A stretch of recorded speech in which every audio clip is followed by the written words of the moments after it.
लेकिन सबसे बड़ी बात नेशनल रिक्रूटमेंट एजेंसी बनाने को लेकर कही गई है। एक कॉमन एलिजिबिलिटी टेस्ट लिया जाएगा जिससे छात्रों को बहुत फायदा होगा। वो जो कि सरकारी नौकरी के लिए अलग अलग एजेंसी के द्वारा अलग अलग समय पर लिए गए टेस्ट देते थे, इससे उन्हें कॉमन टेस्ट देना होगा। अलग अलग फॉर्म नहीं भरने होंगे, अलग अलग शुल्क नहीं देना होगा।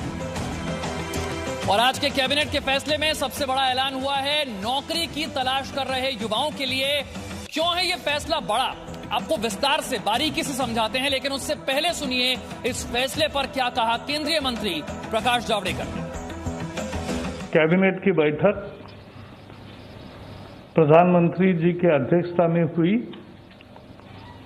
और बहुत ऐतिहासिक फैसले लिए हैं।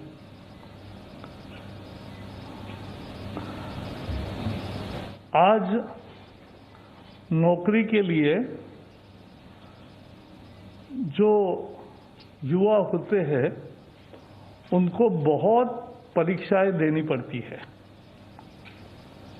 और उनको लगभग 20 रिक्रूटमेंट एजेंसीज है, तो कोई 4-5 में अगर परीक्षाएं देता है तो उतनी परीक्षा उतनी जगह जाना, ये सब समाप्त करने के लिए एक ऐतिहासिक फैसले में नेशनल रिक्रूटमेंट एजेंसी, राष्ट्रीय भर्ती संस्था, ये परीक्षा लेने वाली कॉमन एलिजिबिलिटी टेस्ट ये लेगी।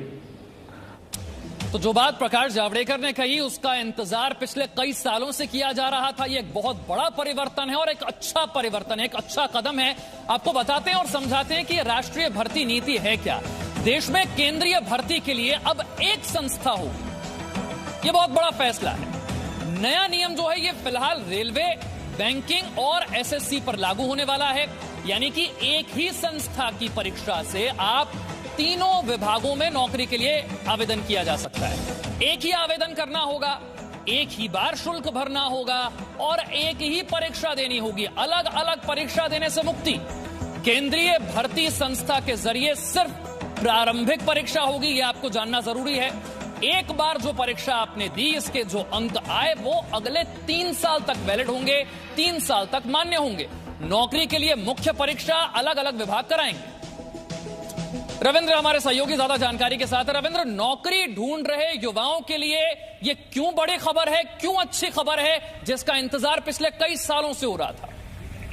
देखिए विशाल, 2021 से ये लागू होगा। लगभग 2.5 से 3 जो स्टूडेंट हर साल रेलवे के लिए, एसएससी के लिए और बैंकिंग के लिए अलग अलग रिक्रूटमेंट एग्जाम देते थे, उससे उन्हें कम से कम मुक्ति मिल जाएगी। अब इन तीनों एजेंसियों के लिए एक ही एग्जाम उनको देना पड़ेगा। प्रीलिमिनरी जो एग्जाम होता था वो एक ही एग्जाम से वो तीनों एजेंसियों के जो मेन एग्जाम है उसके लिए वो उत्तीर्ण हो जाएंगे, अगर कट ऑफ मार्क वो पा लेते हैं तो। लेकिन उससे भी बड़ी बात है कि ये जो कट ऑफ मार्क से जो ज्यादा मार्क्स उनका आता है ये अगले 3 साल तक वैलिड होगा। यानी जो स्टूडेंट नेशनल रिक्रूटमेंट एजेंसी के द्वारा सपोज कि कट ऑफ मार्क 70% है, उसने 80% या 72% जो भी मार्क्स लाया है उसका ये मार्क्स अगले 3 साल तक वैलिड होगा। वो अगले 3 साल तक केवल मेन एग्जाम में अपियर होकर वो रेलवे या फिर एसएससी या बैंकिंग के जो एग्जाम है उसे पार पा सकता है, उसके बाद वो उसमें सेलेक्ट हो सकता है। तो कहीं ना कहीं ये उन छात्रों के लिए परेशानियां दूर होगी। और इन जो 3 रिक्रूटमेंट एजेंसियां हैं जो हर साल 2.5-3 करोड़